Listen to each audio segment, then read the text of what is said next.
We are expecting the economic update this week. Now, it is expected to post a lower deficit than what was predicted in the November budget. On top of that, the inflow of foreign direct investment over the last year is the most since 2007. And the IMF is forecasting the Canadian economy this year will be the second fastest growing in the G7. I must ask you, with all respect, why do you keep attacking Mark Carney? Why do you keep attacking Mark Carney? Let me guess, you don't understand the role of the official opposition? This week and his economic credentials. But his resume says... That doesn't mean he's good at what he does. Just look at Great Britain. Well, because they're so bad. He's been wrong about every single economic issue of the last 10 years. He was wrong to support carbon taxes, wrong to oppose our oil and gas, which he said half of which should stay in the ground. He was wrong to oppose the Enbridge pipeline to the Pacific. He was wrong to propose money printing, which caused inflation. And in the present, I just have to correct the record on some things. It's fine for the IMF to make projections, but here's the reality. We have the only shrinking economy in the G7 after a year of Mark Carney. We have the worst food price inflation in the G7 after a year of Mark Carney. We have the worst household debt in the G7 after a year of Mark Carney, and we have the worst housing costs in the G7 after a year of Mark Carney. Finally, you say the deficit is lower. With respect, the deficit is twice the size of the one that Justin Trudeau left behind. Trudeau, who was spending outrageously, had a $40 billion deficit. Carney has raised that to well over $70 billion, almost double, all the result of increased spending. No one thought it was going to be possible to be more irresponsible than Trudeau, but we found that Mark Carney has succeeded at doing that. And so you've asked me why I'm criticizing...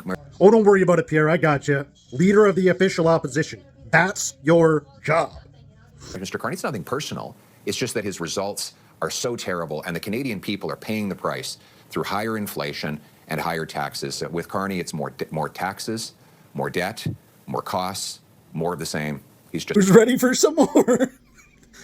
Who can't not feel the bias in this interviewer? But Mark Carney, why are you doing this? Why are you holding the government to account? I can't help but laugh because this is just beyond insipid. Let's continue. Proposed to address inflation is less government spending over the past few years. But at the same time, you are proposing cutting these gas taxes, which will increase demand and therefore... Reducing taxes does what? Who wrote your script?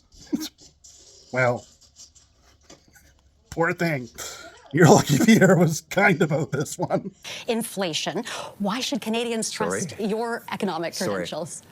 Sorry, I don't understand that you're framing there. You say that lowering a tax on gas will increase inflation? Increase demand for the gas, which, again, could increase inflation.